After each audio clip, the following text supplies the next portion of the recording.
when you got the crossbow, would you use it on the animals that they caught? Oh yeah, we fucking everything. I knew it. I knew it. I feel so bad. Because you don't really, when we talk about traumas, you notice in the last year we've used trauma a lot. It's like trauma. It's just like it's the go-to word, right? Yeah, I realize what trauma is now. I never forget the shot crossbow. It's funny. We outside the house. It's this bird. It's on the fence. I ain't moving. He ain't doing nothing. He just like, I'm chilling. Yeah. I was sitting there alive like,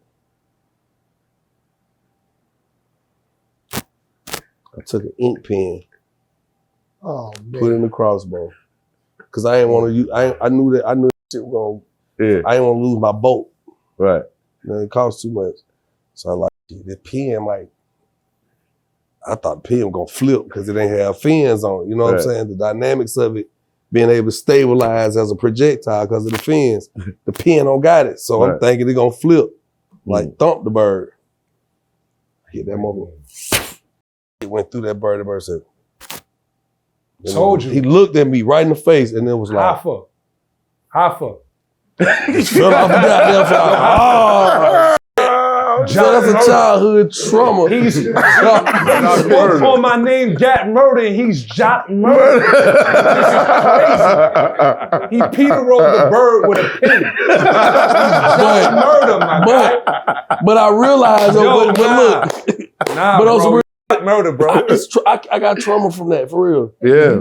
I do, because I've thought about it for many different occasions where I was like, damn, like, that was a bad decision I made. Like, that bird didn't have to die. You know what I'm saying? Yeah. And certain things like that make me second guess my actions. You know what I'm saying? Right. So it made me even think about what I'm gonna say to somebody because this could hurt. People always talk about words don't hurt. That's a lie. Did you cry? I ain't cry, but I felt bad. You felt bad. Cause he didn't even, it was just like, man, I ain't with nobody. And the way he died was so He looked at fell you off. first. He looked at me. It was like, it went through him. He was like, God damn. Oh, shit. And I was like, You was guilty for murder. I was, bro. I wasn't even looking me in the eye. Like, he looked right at me. And it was again, bigger. And for it to be a bird. Nah, I was, bro. That was murder, but that's real. I'm serious. As a kid, though, nigga 12 years old. They say that we funeral or nothing. They say that we should eat what we kill. Yeah. And that's why. Because how many people, if you actually had to take the chicken's life and break his neck and do all of that stuff, would eat it? Would still want it out. Yeah, exactly. You know what I'm saying? So that, where that comes from. This is why I say we got a lot in common. You killed the bird too for no reason? No, I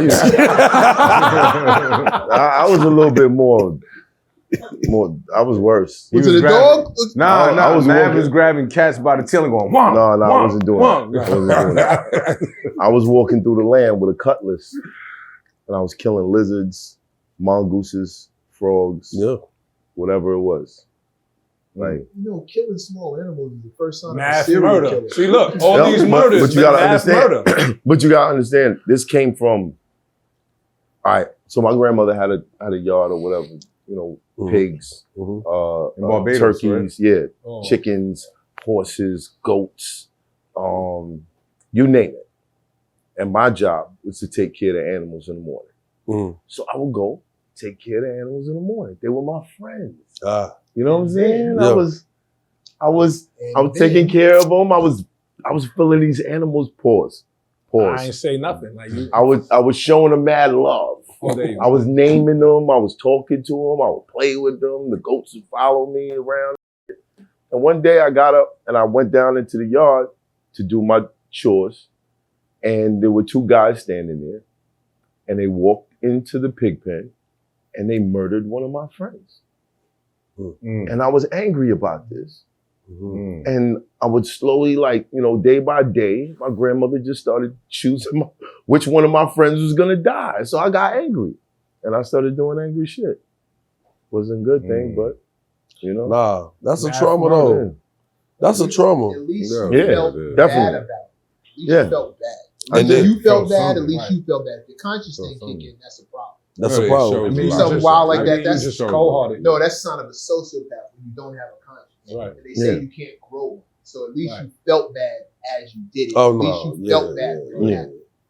You didn't feel bad, that's an issue. Isn't it crazy how like the difference between the country, the city, and the islands, as far as how we deal with animals? You It's kick a different. cat out here, you Out go to here, jail. we're not You kick killing a cat, cats you shoot a and dog, you pigeons going to and jail. stuff like that out That's here how in the they city. do it out here, for real. We're not Bro, you even can't doing just shoot no dog though, bro. Nah. Nah, not at all. You can't even beat a dog up. You can't do I none mean, of but that. how often is a Cruelty to nigga animals. facing Nah, off you with could, a dog? and though? go right We back used to the have- NFL. We used to have a lot of strays. Oh shit! Back I'm in the- sure. back in the day, it's I'm so sure. I'm sure. And yeah, but he's right. Like if you got caught kicking the stray, it was an issue. Yeah, they taking you to jail. I ain't gonna lie, somebody kicked my cat in Brooklyn. I got the strap.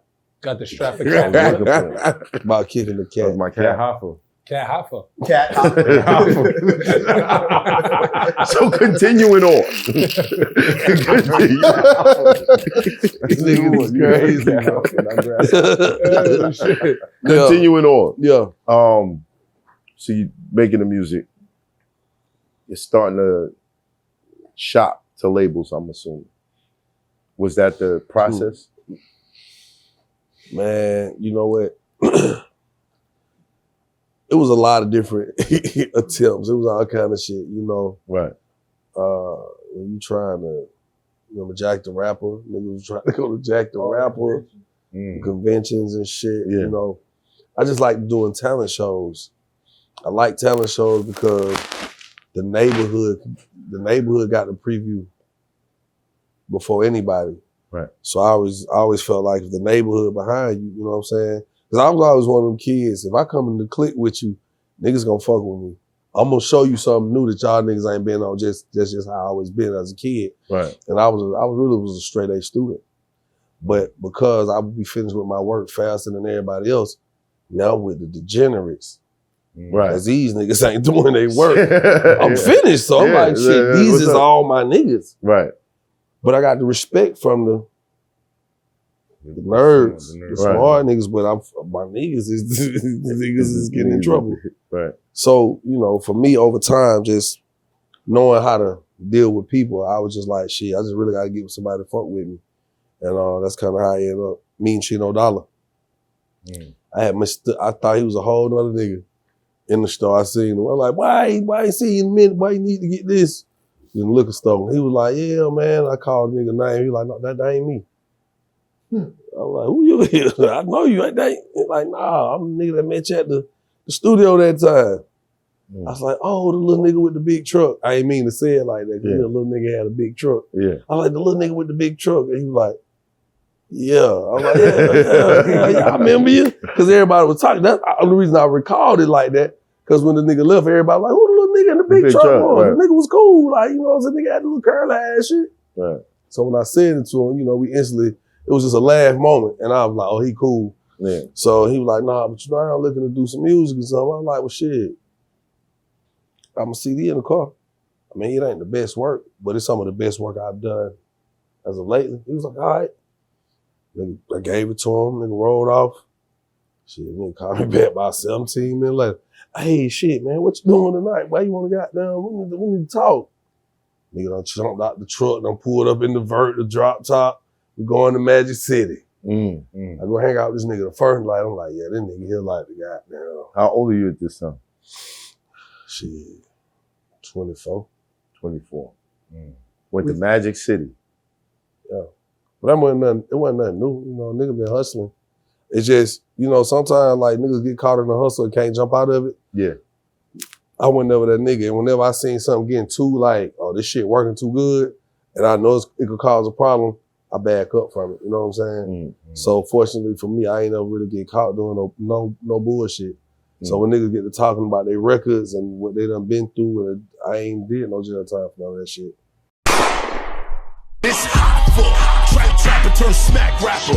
Only smack rapper that you know is smack rappers. Got bars, I can hang with the backpackers. Trap star, I don't hang with the backpackers. I'm in the hood with the work you heard. Making fiends leave earth, you heard? Got your baby mama thirst, you heard? Feel the flow, nigga, throw it in reverse. This the wave you need to surf, you heard?